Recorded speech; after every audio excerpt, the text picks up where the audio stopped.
ನಮಸ್ಕಾರ ಕರ್ನಾಟಕ. ಇವತ್ತಿನ ಈ ಸಂಚಿಕೆಗೆ ತಮ್ಮೆಲ್ಲರಿಗೂ ಸ್ವಾಗತವನ್ನು ಮಾಡ್ತೇನೆ. ಕರ್ನಾಟಕ ರಾಜ್ಯದಲ್ಲೊಬ್ಬ ಅಪರೂಪದ ಅಧಿಕಾರಿಯನ್ನು ತಮಗೆ ಇವತ್ತು ನಾನು ತೋರಿಸ್ತಾ ಇದ್ದೇನೆ. ಬಹಳ ವಿರಳ, ಲಕ್ಷದಲ್ಲಿಯೂ ಕೂಡ ಒಬ್ಬ ಅಧಿಕಾರಿ ಹೀಗೆ ಇಲ್ಲ. ಕರ್ನಾಟಕ ರಾಜ್ಯದಲ್ಲಿಯೇ ಅಪರೂಪದ ವ್ಯಕ್ತಿ, ಅಪರೂಪದ ಅಧಿಕಾರಿ ಅಷ್ಟೇ ಕೈಬಾಯಿಯನ್ನು ಸ್ವಚ್ಛ ಇಟ್ಟುಕೊಂಡು ಕೆಲಸ ಮಾಡ್ತಕ್ಕಂಥ ಒಬ್ಬ ಅಧಿಕಾರಿ ಎಂದು ಹೇಳಲು ನನಗೆ ಹೆಮ್ಮೆ ಅನ್ನಿಸ್ತಾ ಇದೆ. ಯಾರಪ್ಪ ಇಷ್ಟು ವರ್ಣನ ಮಾಡಿ ಮಾತಾಡ್ತಾ ಇದ್ದಾರೆ ಅಂದರೆ ಬೇರೆ ಯಾರೂ ಅಲ್ಲ, ಅದು ಉತ್ತರ ಕರ್ನಾಟಕದ ಕಲ್ಯಾಣ ಕರ್ನಾಟಕ ಪ್ರದೇಶದ ಕೇಂದ್ರ ಸ್ಥಾನವಾಗಿರ್ತಕ್ಕಂಥ ಕಲಬುರಗಿ ಜಿಲ್ಲೆಯ ಪಂಚಾಯತ್ ರಾಜ್ ಇಂಜಿನಿಯರಿಂಗ್ ವಿಭಾಗದ ಕಾರ್ಯನಿರ್ವಾಹಕ ಅಭಿಯಂತರಾಗಿರ್ತಕ್ಕಂಥ ರಜನಿಕಾಂತ್ ಶೃಂಗೇರಿ ಸಾಹೇಬರು. ಕೇಳಬಹುದು, ಏನಪ್ಪ ಅಪರೂಪ ಇವರು ಮಾಡ್ತಾರೆ ಅಂತ ಕೇಳ್ಬೋದು. ಇವರು ಈಗ ಈಗಿನ ಬಹುತೇಕ ಎಲ್ಲ ಅಧಿಕಾರಿಗಳು ತಮ್ಮ TPಯನ್ನು ತಿಂಗಳ ಆದ ನಂತರ ಪ್ರಕಟಿಸ್ತಕ್ಕಂಥ ಅಧಿಕಾರಿಗಳನ್ನು ಬಹುತೇಕ ನೋಡಿರ್ತೀವಿ ನಾವು. ಅದು TADA ಸಲುವಾಗಿ ಅವರು ಬರೀತಾರೆ. ಈ ಅಧಿಕಾರಿಯವೇ ವಿಚಿತ್ರ. ಇವರು ಪ್ರತಿದಿನ ತಮ್ಮ ವಾಟ್ಸಾಪ್ ಸ್ಟೇಟಸಲ್ಲಿ ಬೆಳಗ್ಗೆ 9ರಿಂದ ಸಾಯಂಕಾಲ 7ರವರೆಗೆ ಏನೇನು ಮಾಡ್ತೀನಿ, ಎಲ್ಲೆಲ್ಲಿ ಹೋಗ್ತೀನಿ, ಎಲ್ಲಿ ವಿಸಿಟ್ ಮಾಡ್ತೀನಿ, ಕೇಂದ್ರ ಕಚೇರಿಯಲ್ಲಿ ಯಾವಾಗಿರ್ತೀನಿ, ಮೀಟಿಂಗ್ ಯಾವಾಗ ಹೋಗ್ತೀನಿ, ನಾ ಯಾವಾಗ ಮೀಟಿಂಗ್ ತೋತೀನಿ ಅಂತಕ್ಕಂಥ ವಿಷಯವನ್ನು ಬಹಿರಂಗಪಡಿಸ್ತಾರೆ.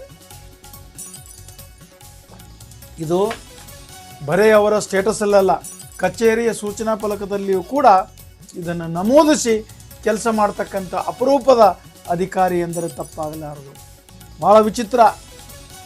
ಈಗೆಲ್ಲ ಸರ್ಕಾರದ ಸೌಲಭ್ಯವನ್ನು ಪಡೆದುಕೊಂಡು ಹರಟಿ ಹೊಡಿತಕ್ಕಂಥ, ಸ್ವಂತಕ್ಕೆ ಸಮಯವನ್ನು ತೆಗೆದುಕೊಳ್ತಕ್ಕಂಥ, ಪರ್ಸನಲ್ ಕೆಲಸ ಮಾಡ್ತಕ್ಕಂಥ, ತುಂಬಿ ತುಳುಕ್ತಕ್ಕಂಥ ಇವತ್ತಿನ ಈ ಲೋಕದಲ್ಲಿ, ಇವತ್ತಿನ ಈ ಜಗತ್ತಿನಲ್ಲಿ ಈ ಥರ ಒಬ್ಬ ಅಧಿಕಾರಿ ಕಂಡಿರುವುದು ನನಗೆ ಪ್ರಥಮ. ತಾವು ಬೇರೆ ಯಾರಾದರೂ ಎಲ್ಲಿ ನೋಡಿದರೆ ಹೇಳಬಹುದು, ಆದರೆ ಅಷ್ಟೇ ಗಂಭೀರತೆಯಿಂದ ಆ ಸ್ಥಾನವನ್ನು ನಡೆಸಿಕೊಂಡು ಬರ್ತಕ್ಕಂಥ ಅಧಿಕಾರಿ ಎಂದು ನಮಗೆ ಕಂಡು ಬಂದಿದ್ದಾರೆ. ಹೀಗಾಗಿ ಇದನ್ನು ರಾಜ್ಯ ಸರ್ಕಾರ ಗಂಭೀರ ಪರಿಗಣಿಸಿ ರಾಜ್ಯದ ಎಲ್ಲ ಅಧಿಕಾರಿಗಳಿಗೆ ಇದೇ ರೀತಿ ಕಾರ್ಯನಿರ್ವಹಿಸಲು ಏಕೆ ಸೂಚಿಸಬಾರದು? ಸರ್ಕಾರಕ್ಕೆ ದೊಡ್ಡ ಜವಾಬ್ದಾರಿ ಇದೆ ಅಲ್ವಾ? ಈ ರಾಜ್ಯದ ಜನರಿಗೆ ಮೂಲಭೂತ ಸೌಕರ್ಯ ಕೊಡೋದಕ್ಕೆ, ಸಾಕಷ್ಟು ಅಭಿವೃದ್ಧಿಪಡಿಸುವುದಕ್ಕೆ ಅಧಿಕಾರಿಗಳೇ ಮೂಲ ಇದ್ದಾರೆ. ಅವರಿಗೆ, ಇಡೀ ರಾಜ್ಯದ ಎಲ್ಲ ಅಧಿಕಾರಿಗಳಿಗೆ ಇವರನ್ನೇ ಮಾರ್ಗದರ್ಶನವನ್ನು ಮಾಡಿ ಇವರು ನಡೆದುಕೊಳ್ತಕ್ಕಂಥ ರೀತಿ, ಕಾರ್ಯಪ್ರವೃತ್ತಿಯನ್ನು ಯಾಕೆ ತಿಳಿಸಿಕೊಡಬಾರದು? ಇವರಂತೆಯೇ ಎಲ್ಲ ಅಧಿಕಾರಿಗಳು ಕಾರ್ಯನಿರ್ವಹಿಸಿದರೆ ಈ ರಾಜ್ಯದಲ್ಲಿ ಯಾವುದೇ ತೊಂದರೆ ಬರುವುದಿಲ್ಲ ಅಂತಕ್ಕಂಥ ಒಂದು ಅಭಿಪ್ರಾಯ ನನ್ನದಾಗಿದೆ. ಆನಂತರ ಅರ್ಜಿಗಳು ಕಡಿಮೆ ಆಗ್ತವೆ, RTI ಅರ್ಜಿಗಳು ಕಡಿಮೆ ಆಗ್ತವೆ, ತೊಂದರೆ ಕಡಿಮೆ ಆಗ್ತದೆ, ಎಲ್ಲ ಕೆಲಸಗಳು ಸುಲಲಿತವಾಗಿ ನಡೀಲಿಕ್ಕೆ ಇಂಥ ಅಧಿಕಾರಿಗಳಿದ್ದರೆ ಅದು ಒಳ್ಳೆಯದು ಅಂತಕ್ಕಂಥ ಮಾತನ್ನು ನಾನು ಹೇಳ್ತಾ, ಇಂಥ ಅಧಿಕಾರಿಗಳಿಗೆ ಎಲ್ಲರೂ ಸಪೋರ್ಟ್ ಮಾಡಬೇಕು. ಇವರ ಹೆಸರನ್ನು ನಾವು ಇಡೀ ರಾಜ್ಯದಲ್ಲಿ ಪ್ರಸಾರ ಮಾಡಬೇಕು.